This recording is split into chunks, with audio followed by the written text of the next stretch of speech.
Guys, Aaron's a very special member of this show. He was the first guy when we were starting the show. He was the first one that was like, "Hey, we got to do this." And then Marissa and Jimmy joined us too on this little journey. He's one of my great friends. At the first ever Brew, HaHa, he got so drunk that after the show, when everybody was gone, I woke him up. He was back there sleeping on a chair.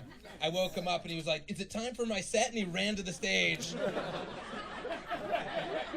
and started trying to do comedy. Oh, it was phenomenal. We have so many stories about this guy. He's a great guy, a great comedian. It's always such a treat when he performs here. Ladies and gentlemen, make some noise for Mr. Aaron Black.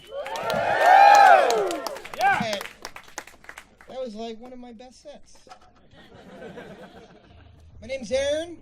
I'm a pretty gullible guy. Tell me anything, I'll fucking believe it. I'm a gullible dude, and that's why I couldn't host To Catch a Predator. Because there's always that part where you have to talk to the predator, and I'll just be like, "Excuse me, sir, what are you doing here at home alone with a 13-year-old girl?"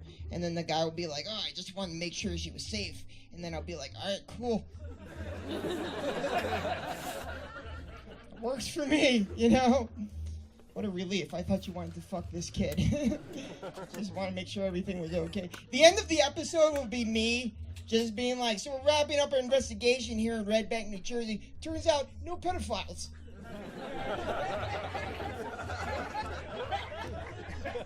Just a bunch of really nice white dudes. But I want to make sure everything's okay. What a great place to live. The other reason I couldn't host To Catch a Predator is because I'm pretty sure there's a rule that says the host can't be as awkward as the pedophile. Anybody here ever have fucking conversation with me? No bueno, guys. No bueno. I'm weird and awkward. I can make the weather sound sketchy. Like, if you had a conversation with me, and then you had a conversation with a pedophile, and then some dude with a clipboard was like, which one of those guys are in the 8-year-olds? Everybody here would be like, "I have no idea." Both of them? Could it be both of them? Is that an answer?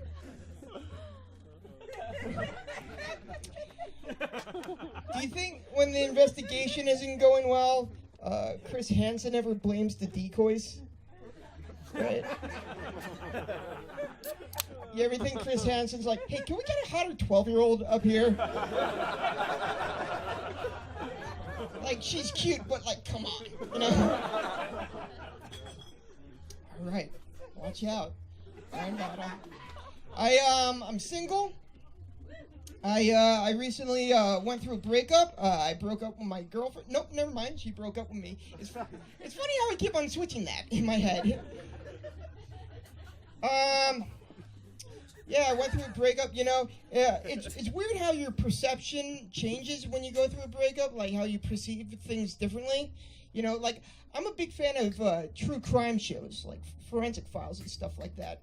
And anytime I would see a story where a guy was in a relationship for like 20 years or 30 years, and that whole time he was going around just stabbing people and killing people, I used to be like, how can a person do that to another human being? But now I'm like, how come that guy didn't get fucking dumped?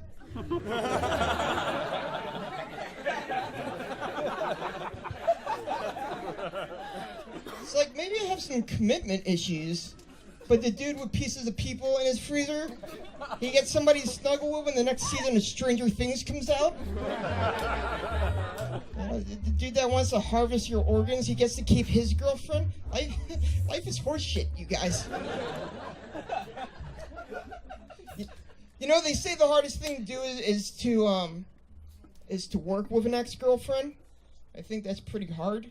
But I think what's even harder is to be in a sketch comedy group with an ex-girlfriend. Don't make that sound.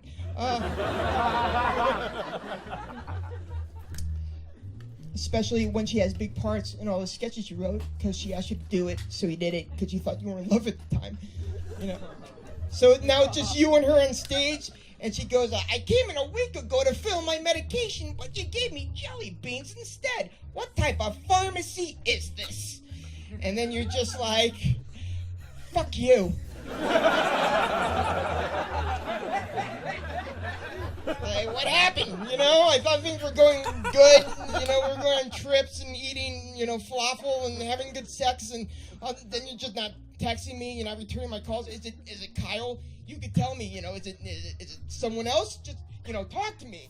And then she goes, you are emotionally unavailable. Get out of character, Jill.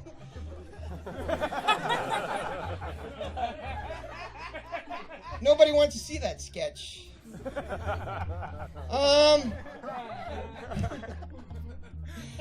So my girlfriend broke up with me, and that day I had to go to work. I work at Echo Lake Pedal Boats. I rent out pedal boats to people on Echo Lake. So, you know, swing on by if you ever want to see me terribly embarrassed. So every time I rent out a boat on Echo Lake, I have to give like a little safety speech. I got to tell people how to be safe on the water, you know? And the day my girlfriend broke up with me, the safety speech, it varied a little bit.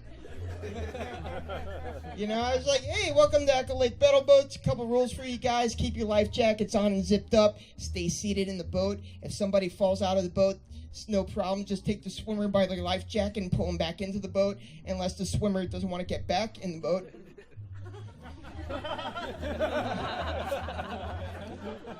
Which is fine. Which is just something that your boat has to accept. You can always take comfort in the fact that the swimmer will always care about your boat.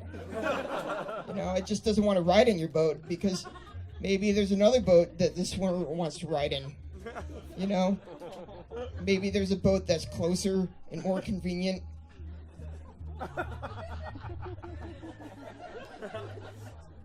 Maybe the swimmer wants to ride in Kyle's boat. Because Kyle's boat has more room and a cable package. And Kyle's boat is a BuzzFeed contributor. And Kyle's boat has a bigger dick. And Kyle's boat apparently knows exactly what it wants to do with its life. Meanwhile, your boat doesn't know whether it wants to have kids in 7 to 10 years, you know, because your boat had fucking commitment issues.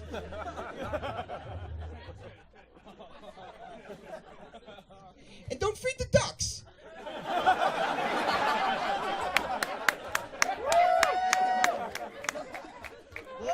What are you going to do? You're going to give the ducks food and love, and then you're just going to leave? You're going to drive every day from North Ridge to Echo Park to feed ducks? No. The ducks are better off never knowing you ever existed. It's going to be $30 to get your kids to stop crying. I joined Tinder. I might have done that a little prematurely. You know. No way. Yeah, way. Right. I'll tell you why in a second. Might have done that a little prematurely. All my messages are like, hey, Nicole, love your profile picture. Isn't it crazy how you could end up alone because you love someone too much? That nuts? And then I like to follow that up with, you answer me, goddammit, you know?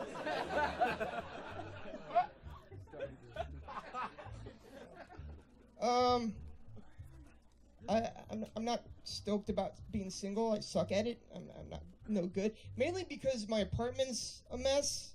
You know, I'm just has a very messy apartment. You know, so that's why I never had that pretext to get girls back to my place. You know how like a slick guy could go up to a girl at a bar and be like, hey there, pretty lady. Have you ever had the home theater experience? No. Well, why don't you come back to my place and you could check out my surround sound, you know? I couldn't do that. I couldn't be like, hey there, pretty lady. Have you ever had ringworm? No. Well, why don't you come back to my place, which also doubles as a shelter for feral cats, when I forget to close my window in the morning?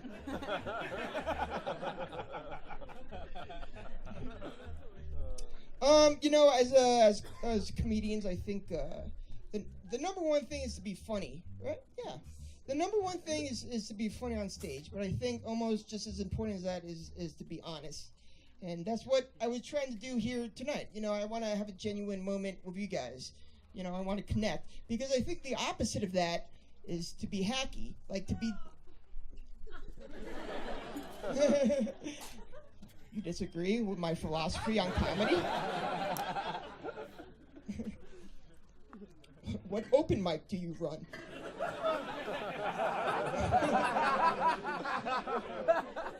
Because the opposite of that is to be hacky, right? To be disingenuous is to be hacky.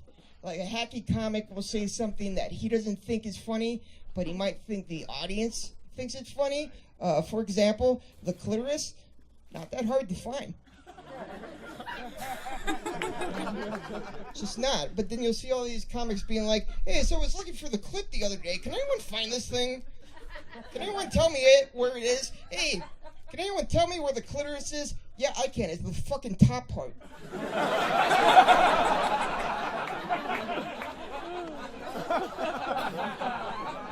It's the top part. It has never not been the top part. In the history of vaginas. You know, it doesn't move around. It's not transient.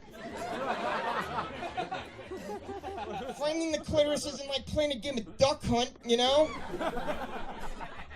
I guess some guys get confused because it's under the hood, but when you park your car and you close the garage door, do you forget where your fucking car is? No, your car, it's right behind the garage door. The clit is behind the hood. Open up the hood, you know? Look, if you guys can't find the clitoris, I'm going to give you a little roadmap. Check this out.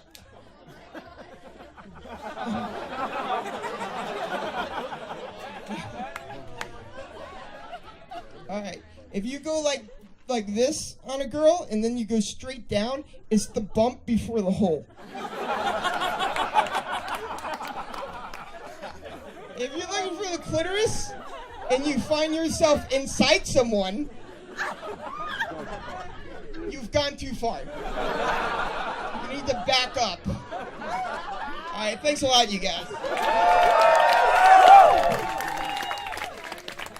Aaron Black, everyone.